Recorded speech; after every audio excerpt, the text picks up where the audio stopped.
Berbahagialah jika kamu jatuh ke dalam pencobaan. Yakobus 1 ayat 2-3.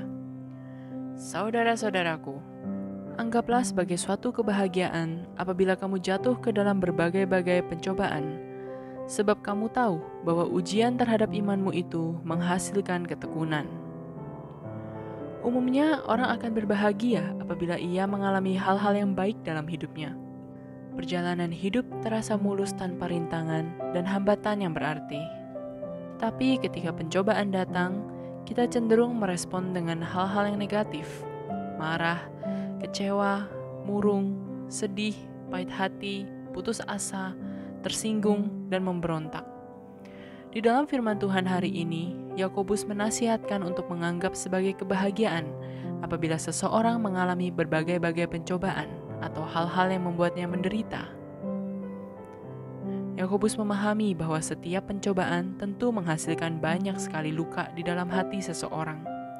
Semakin banyak pencobaan, semakin banyak pula sakit hati yang ditimbulkan.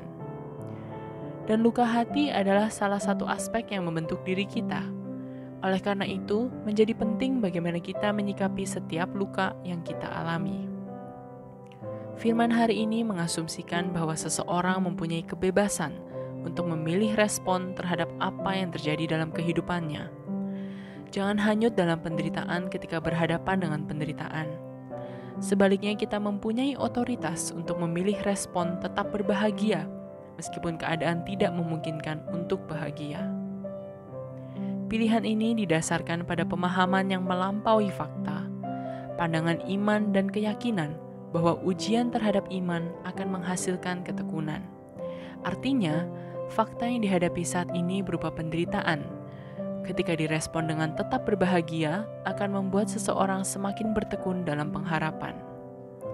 Oleh karena penting untuk bisa menyikapinya dengan sikap hati yang benar, karena justru melalui percobaan yang ada, kadar iman dan kesungguhan kita dalam mengikut Tuhan sedang diuji dan ditempa, menjadi orang-orang yang semakin berkualitas dan berkarakter.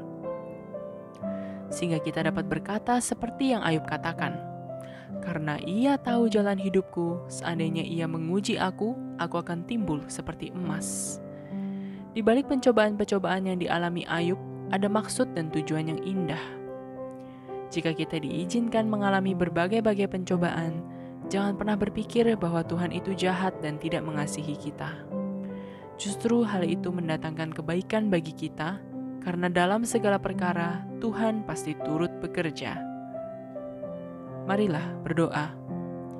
Ya Tuhan, bantu kami untuk meresponi setiap masalah hidup yang ada dengan sikap hati yang benar. Jauhkan kami dari kepahitan, keputusasaan, kekecewaan terhadap Engkau. Tarik kami mendekat kepadamu, karena Engkaulah sumber kekuatan dan pengharapan kami. Dalam nama Yesus kami berdoa. Please consider to hit the like, share, and subscribe button so that this video can reach many more people who needed to hear this.